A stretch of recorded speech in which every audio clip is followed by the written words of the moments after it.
Hi, this is Jess Porter. Welcome to The List.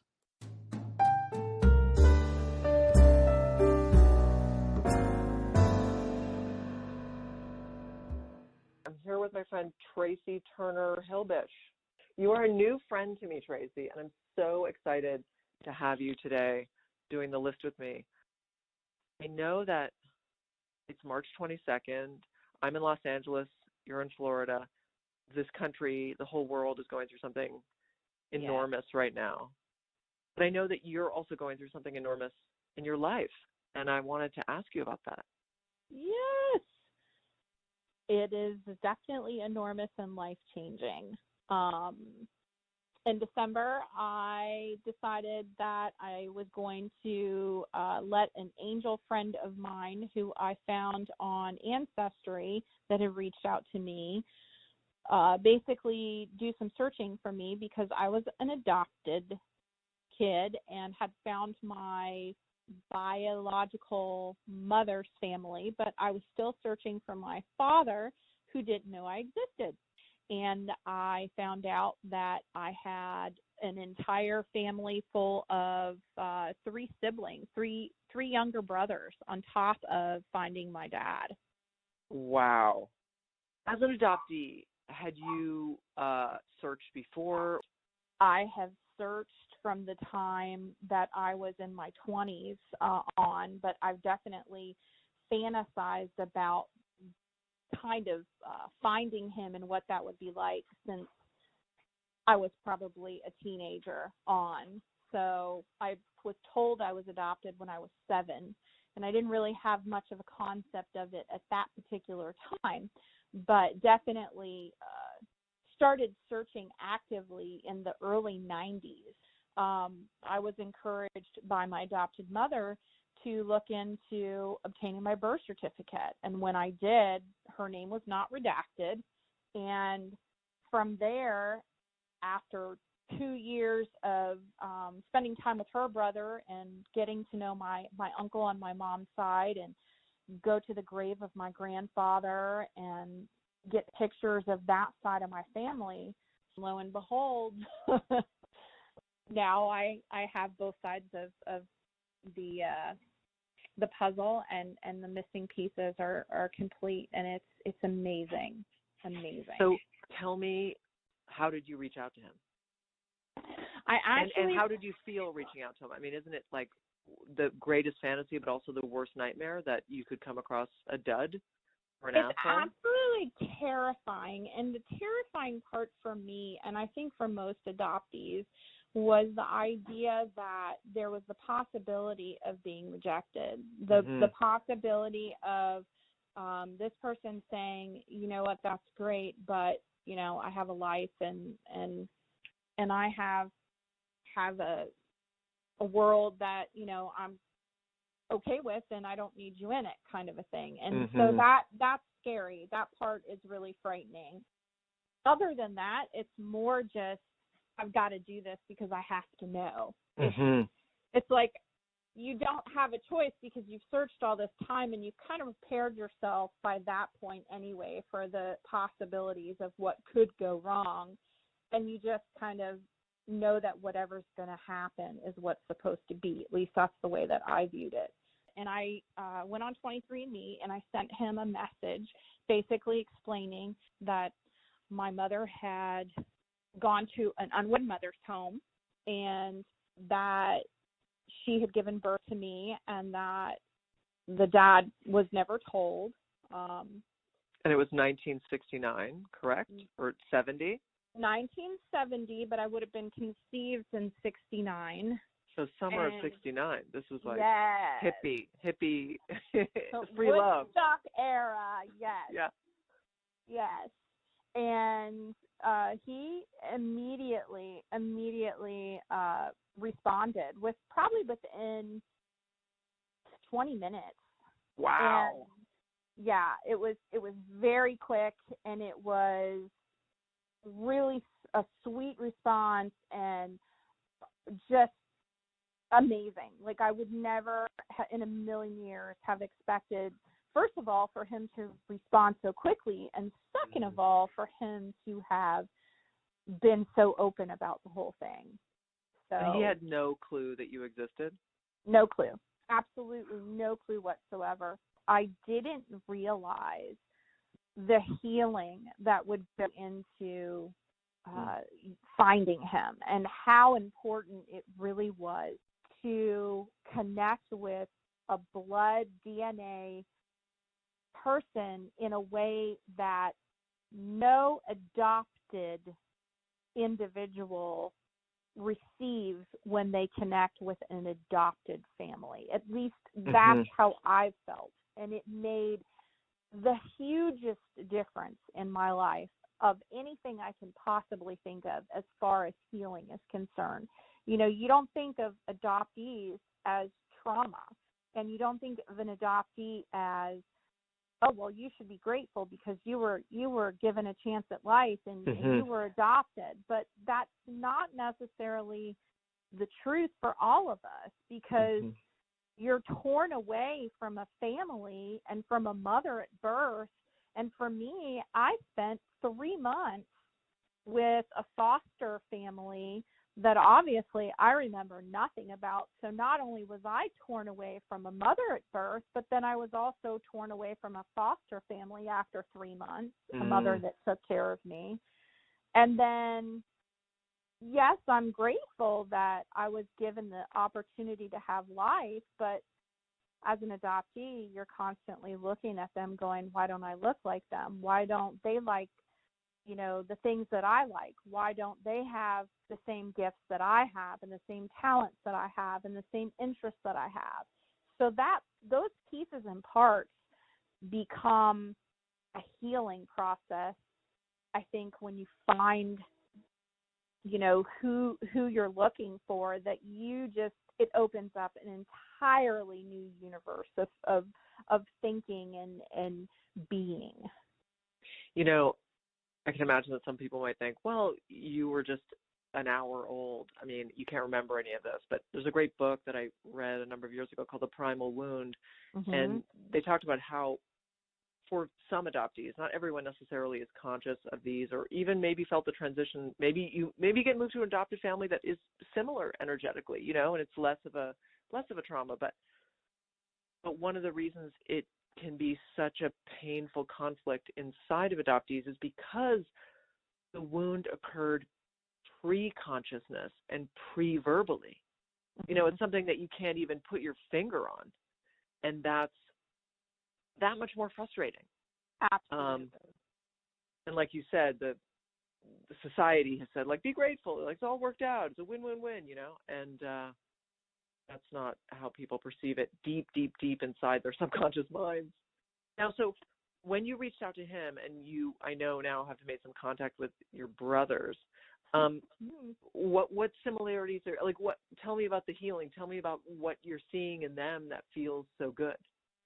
I think the coolest part for me is, and I've been incredibly, incredibly blessed, is this is a family that is just amazing. They're very, very open, very loving, very wise, very caring, compassionate, tender.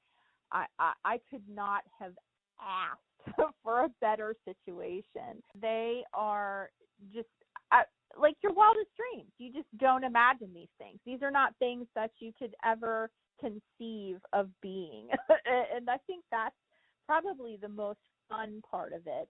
But at the same time, it's become like this, oh my gosh, I'm a part of these people.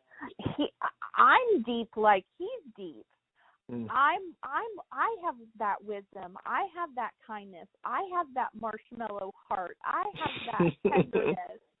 And it's really, really cool, because it's given me a new appreciation for who I am too. It's not just about who they are, but it's recognizing myself and other people. And when you do that, it's the mirror is, it's just like, wow, I can't believe that I'm a part of this person. And so the people that have been saying to me all these years, you're kind, you're tender, you're loving, you're caring, you're encouraging, all of a sudden I'm looking to these people who are all these things that people have said I am, and now I'm able to like really receive that. Wow. I love that. I think we should do the list. Yeah, absolutely. Okay, great. So I'll start. Yeah, this weird like flippy sequin dinosaur that I bought the other day. My job, the ability to work from home in a company that's phenomenal. The connecting I'm doing with so many people because of this lockdown. The ability to connect with biological family in a way that was not previously available to us. Mm-hmm. Yeah, I would say I had a Zoom call yesterday with my 3 sisters, and so I echo that, Zoom and my family.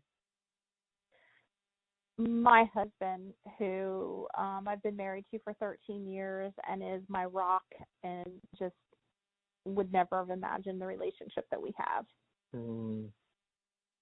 My roommate. My 20-year-old son, who did the grocery shopping for us and really stepped up to the plate to make sure we had everything we needed for the next several weeks. Yeah, that I did a big shop the other day and have a ton of stuff. That's just such a secure feeling. My puppy dog, who is getting older, but a therapy dog to me and will not leave my side. My friend's cat, her name is Zazu, and she's just the cutest little thing. Zazu, I love it. Yeah. The energy that I have, because I'm eating differently right now and have not had this energy before. Great, I love that. Yeah, healthy food. I would say macrobiotic food, which I've never explained on this podcast, but yes, healthy food. The pain that I've had arthritically for almost a year is almost gone. That's definitely something to be grateful for. Yeah, I got my hip replaced last year, and it's been a game changer, hip replacement. The ability to order things without having to leave the house. Amazon is something to be grateful for when you want to book. Especially now. Yeah, especially now. Or you need dryer sheets. Yeah. 12-step meetings. Ooh, good. The silliness of having a virtual aquarium in your living room. It's so funny. A friend of mine has that just the other day. I interviewed him. His name's Ronnie, and he has one on his TV, a virtual aquarium. That's so funny. Let's say real aquariums. I'm just going to throw that into the mix. Books. I am a bookworm, and I love my books. I just ordered Primal Wound. I can't wait to pick it up and read it. And the escape that they give us. Healthy escape. Yeah. My eyesight. Ooh, you know what? I think that's a special one because I'm a diabetic, and I have 2 diabetic cataracts, one removed, and I would have to agree with you there. Sight is precious. Yeah, my ability to walk. I would have to agree with that one too, especially after breaking my ankle and being in a wheelchair for 13 weeks. Wow. I have to echo that one too. Healing, after my hip replacement, I was like, God, this whole body is just like doing something so intense without my permission or interference, like healing. Incredible. The ability to be able to be connected during this crazy time that we're in so many different ways, whether it be FaceTime or phone call or a text or pictures or emails or Instagram, just the many ways that we have to be able to stay connected to people. Yeah, I love that, like during this time, which feels like this weird prison sort of experience in a way that I can still take a bath It's not like an earthquake. Pipes haven't broken. We still have just the utilities, like the basic running water, fresh water, clean water. I'm really grateful for that this is a really intense experience, but it's not as intense as it can get. The ability to be able to recognize that we don't have to be fearful, that we can focus on our blessings instead of our worries. I think that that's a lot of what gratitude is about. And I'm certainly grateful that I know that I can choose to be grateful and focus on that rather than looking at all my worries. I can look at my blessings. That you found your dad. That just puts a stupid smile on my face. I think it's the most exciting thing ever. So cool. Yes. The fact that I had someone that was willing to do the footwork for me, because without her, I never would be where I'm at right now. I'm so thankful for my search angel and still connected to her. And she is loving watching this journey too. Puffed corn. I've been eating it every morning. It's really good. It's like cereal. My new favorite food is kind of something I never thought that I would like, and that would be almond butter and organic brown rice cakes. Nice. Crunch and protein. That my regular job, although I'm not actually doing much of it right now, is writing books with people, and it's just a really cool job to have. The fact that we have jobs at all. I mean, I just switched jobs, and I already had said that I'm thankful for the company that I work for, but there are so many people experiencing layoffs right now, and people that may not actually be able to go to work again after this. They may have to find new positions. So being able to work at all is a gift right now. Yeah. Love. I already said love because I mentioned my husband. How about just a clean house and clean sheets and dust gone and pet hair swept up? My house is clean because I had energy and because we have all this time on our hands. Yes.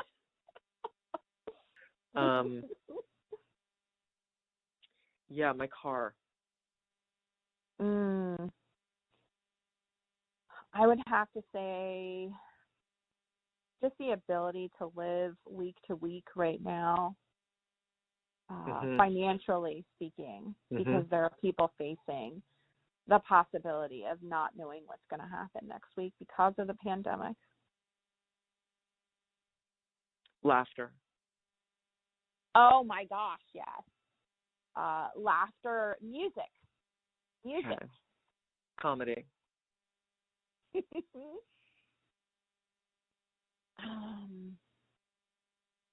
The ability to look out the window and see nature and beauty and enjoy the peace and the quiet in my neighborhood. Yeah, everything's so quiet. I'm having a hot flash right this second, so I'm just going to be grateful for it. Grateful for a hot flash. That's because my brain is so stoned on gratitude. It's like, okay, let's be grateful for the hot flash. The ability to turn 50. The day that I fell down the stairs and broke my ankle, I could have died. The fact that I'm just simply alive and breathing. The fact that we're spinning on a ball 1,000 miles an hour. Like sometimes I just have to go big and be like, holy crap. Like you and I are just sitting here doing this thing called talking from these things called our brains, which compute enough alike so that we can communicate about like the weird little shit in our lives. And we're spinning on a ball in the middle of space 1,000 miles an hour, hurtling towards the sun. Okay, that was my second last one. Go. Friendship, because I wouldn't have you without having met my family and my dad introducing us, and I celebrate our friendship. Well, my last one is that as well. Meeting you. What a gift. What a gift. Okay, Do you have one I'm more? gonna- Yep. my faith, because Mhm. I wouldn't. I struggle with depression and anxiety, and I'm so grateful for my faith, because I wouldn't be where I am today without it. Now we have the opportunity now if we want to like go deeper into any of the ones that we said, but I'm finding after having done 6 or 7 of these now that it's like when I'm doing the list, I get so high on it that I forget what I've said, because the point is not the thing, it's the feeling. Mm-hmm. But so I'm kind of like have amnesia for what we just did. But is there anything you want to either ask about mine or say about yours before we wrap it up?